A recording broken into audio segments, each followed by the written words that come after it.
Hello, this lecture is called Surrender, and I'll launch right into it. I should begin by telling you that the handout is only a companion piece for this lecture. I won't have time to go over everything on it, but I do encourage you to read it later, as it has some wisdom from many great writers. I'll begin with a brief disclaimer, once again, because of the nature of this lecture. I will be talking about my own work throughout. This isn't because I'm here to self-promote, but because the subject we're addressing today is very personal, and the best examples I can give you are how this kind of writing has shaped me as a writer. However, I will be using other writers as well, people such as Alice Walker, Marilynne Robinson, Neela Baswani, E.L. Doctorow, and many others. So first, I should define exactly what kind of writing I'm talking about today.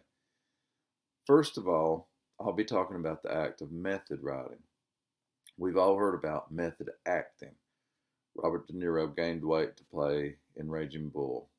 Joaquin Phoenix never stopped talking like Johnny Cash, even when the cameras weren't rolling, when he was filming Walk the Line. Jane Fonda lived with Dolly Parton for months when preparing for a role in which she needed to talk like an Appalachian. The thing I realized early on in my writing is that writers have to go the extra mile this way too. We all know how important research is. We scour books for details on the bubonic plague, spend hours studying up on how cars of the early 1900s operated. We own copies of Sears catalogs from the 60s, so we really get the fashions right. I won't go into much of that today, if any of it, despite how important it is. Instead, I want to explore what I call spiritual research. Maybe a corny title, but it's also the perfect one. Because to really get into the souls of our characters, to really reveal the depths of our characters, and thus our story to our readers, we need to know about the ways of our characters' spirits. Spiritual research is when you live within the world of your novel, when you do things the characters are doing to make sure you accurately portray that action. When you search yourself to find how you agree or disagree with your characters and find the peace in that. So, I'll mostly focus on those two things, method writing and spiritual research. Sorry, need a little tea to get me through it because of my throat. Almost every writer will tell you that at some point a novel or story or a poem took possession of them. It's hard to get a writer to talk about this process because it's a very private thing. While I was doing research for this lecture, I had a terrible time of finding quotes for your handout because not very many writers talk about method writing and spiritual research in public. It's more contained to very private conversations.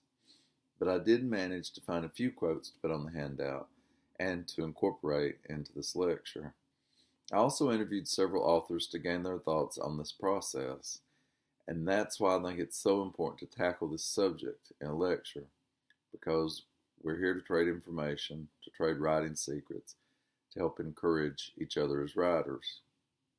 My strangest and best experiences with writing have been with my second and fourth novels. When I was writing my second novel, A Parchment of Leaves, I simply set out to create a life story for my great-grandmother, who died 20 years before I was born. She was a mystery, a legend in our family. She was a full-blooded Cherokee, and she never talked about her ethnicity because she had been taught to hide that part of herself due to the heavy discrimination her parents had suffered as Native Americans in the early 1900s. So, I wanted to give her a voice. I thought that I would write a novel about what it was like to be a Cherokee woman married to a white man in the early 1900s. And I figured the book would mostly center around racism and what it was like to be Cherokee. But once I got about 20 pages into the novel, the main character, Vine, completely took over. Just as Ann Tyler says in number 1 on your handout, it all comes to life as the character takes over. Vine started doing things that I didn't want a character based on my great-grandmother to do. She was sexual. She was emotionally raw and revealing. She was vengeful. But I knew that the only real way to write a good novel was to surrender to the character, to open myself up to the experience and see where it would take me. So I fully embraced what I felt was a sort of supernatural whisper in my ear, prodding me to take the novel in new directions. Alice Walker talks about this a lot when discussing the writing process, which is number 2 on your handout. I worked for and in honor of my ancestors. I always felt their help. I always felt supported. I've never felt alone in that sense, even when I was alone with the characters. I always felt my ancestors. And over time, it just got really clear that they are the most honest and reliable critics and appreciators of one's work. And when things like that are right, the synchronicity, you always feel your way to be the right way. I felt like I was really on course, and that if I went off that course, they would let me know. And that's Alice Walker talking about writing The Color Purple. Louise Erdrich says she has the same experience, and this is number 3 on your handout. Primarily, I'm just a storyteller, and I take stories where I find them. I love stories whether they function to reclaim old narratives or occur spontaneously. Often, to my surprise, they do both. I'll follow an inner thread of a plot and find that I am actually retelling a very old story, often in a contemporary setting. I usually can't recall whether it is something I heard or something I dreamed or read or imagined on the spot. It all becomes confused, and then the characters take over anyway and make the piece their own.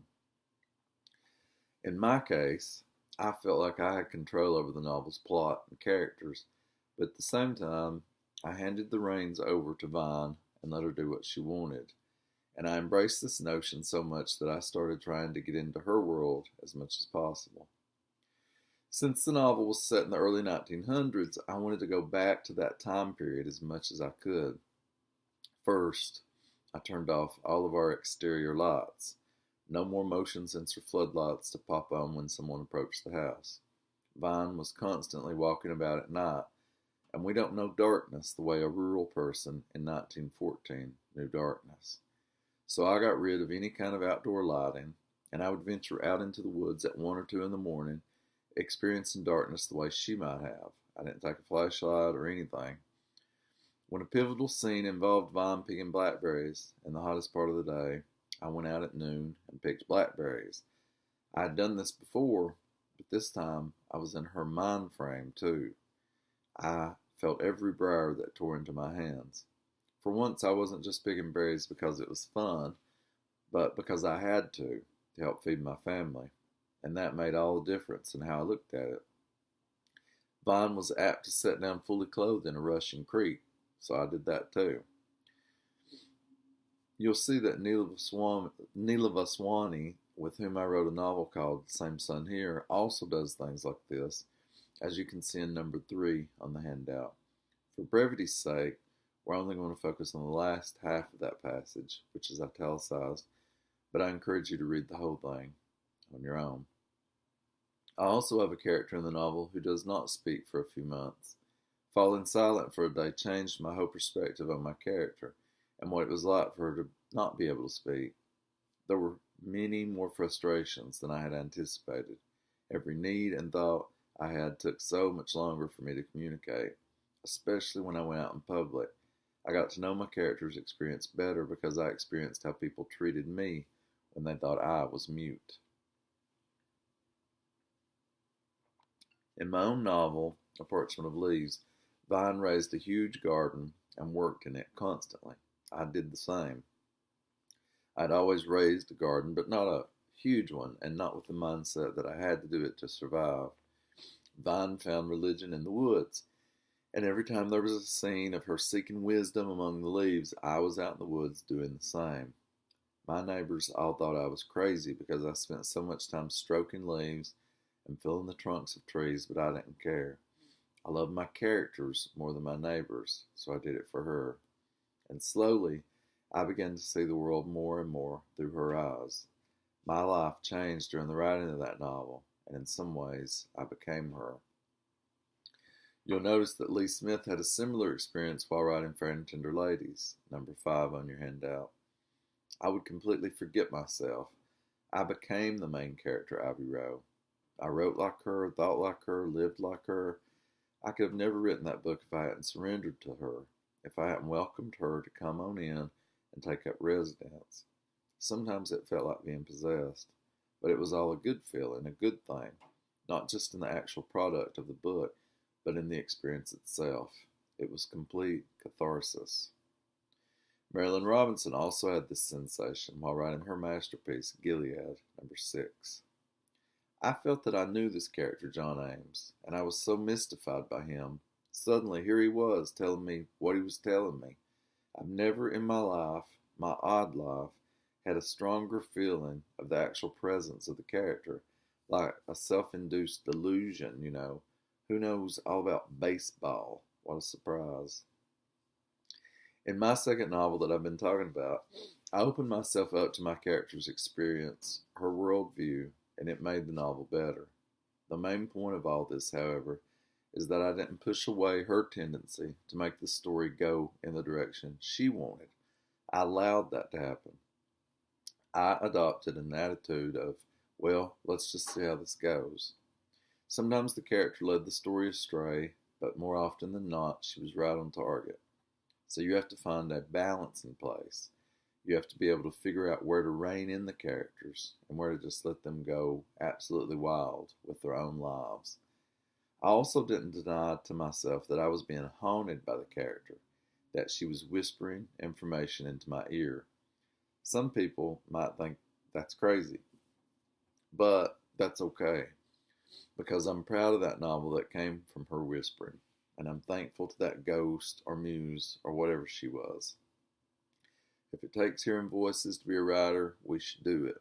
You have to surrender completely in every way. Then, during revision, you can go back and tidy things up a bit. One thing that is incredibly important to me as far as completely knowing my characters is music. You've probably figured that out after how much I've used music in this class. Once I know what kind of music moves a character, I know my character completely. While writing the book, set in the early 1900s, I only listened to music from that period. When you listen to a recording made in the 1950s by a coal miner on his front porch singing and playing an old song, you're receiving a piece of that man's soul. You're receiving his history. You're on that porch with him, and you can smell the coal smoke and the musky autumn air. Each of his fingers clucking and popping on those banjo strings are telling you something about who he is as a person. But you have to listen very closely. You have to listen over and over and over again. I recently wrote a book set during the summer of 1976, so I disappeared into the world of disco and cheesy one-hit wonders of the era. Elton John and Kiki D's Don't Go Breaking My Heart could be heard pumping out of my car when I was stopped at red lights, and I was often singing along with it. While writing the book set during the 50s and 60s, I actively rejected any modern music so that I can completely tune myself into music from that era, and each song offered me something about one of my characters, something very specific, something new, something that gave me new layers up for them.